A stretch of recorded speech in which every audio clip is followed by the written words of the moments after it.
Google started by showing off its new Pixel phone lineup, confirming many weeks of leaks, basically, leading up to the event. Google confirmed that these phones were entirely conceptualized, designed, engineered, and tested by Google, with HTC's involvement only in the assembly of the devices. So that kind of tackles one criticism that I had going into this. Like, if we knew HTC was involved, how involved were they? Google kind of likens it to Apple's involvement with Foxconn on the back end. They say they pretty much commandeered the design of this phone lineup entirely. We got the two different devices. 5 inches is the regular Pixel 1080p screen, 2770 milliamp hour battery. Price point starting at $650 for the 32 gig model, $750 for the 128 gig model. And then you've got the 5.5 inch Pixel XL, which has a quad HD display, 3450 milliamp hour battery, so a larger battery, but that makes up for it with a quad HD screen. And $770 is the intro with that, with 32 gigs of storage, $870 with 128 gigs of storage. What do you think about Google's design language here? I feel like we got used to Google's design around the Pixel lineup, prior with the Pixel laptops and the Pixel C. This is definitely different from that, but I mean, it's close to the fact that Google designed this top to bottom. Do you like it?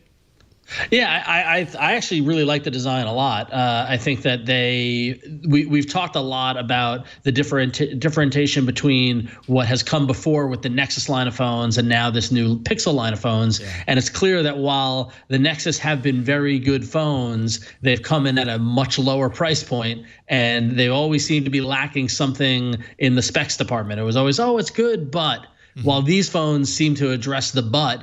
And these are straight up Google flagship phones. These are, at $650 at a starting point for an unlocked phone. That's a pricey phone, but it's packed with a lot of good specs. And I think the design is really, I saw somebody on Twitter complaining. They're like, oh, well, they're just making, it just looks just like the iPhone. Like, no, it doesn't look just like the iPhone. I think it's got enough of its unique visual identity, specifically in the back panel where the fingerprint sensor is and the camera and that kind of like two-tone kind of polish to the case, right. Where I think that these are unique devices and they look top of the line. So some of the things that are lacking that people are criticizing it for, at least one major thing, is that it's a flagship phone at a flagship price, but it doesn't have something like waterproof capability. And of course, iPhone has this year, so that's like one of the key features that people are saying, well, why would I switch to this? It doesn't have waterproof capabilities or waterproof protection.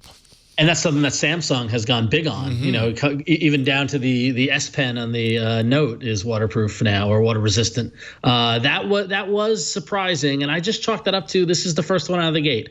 Yeah. I bet you the next one has it. They it's not like the iPhone has been waterproof all these years. They just got it a couple of weeks ago, right? So it's a very, very good point that you have right there.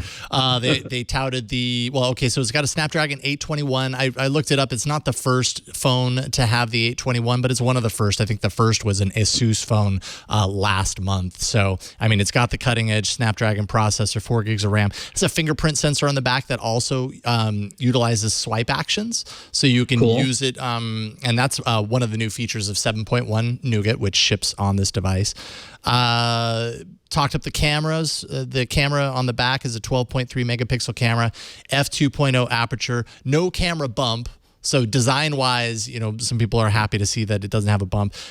Google says that the camera scored, and DxOMark of course confirms this, an 89, which is the highest ever rating for the camera performance. Some people are like, yeah, but that doesn't really mean a whole lot. I still want to see kind of how this looks in person, especially considering it doesn't have optical image stabilization, but for video, it uses the gyroscope on a software level to stabilize. And the demo that they showed looked really good.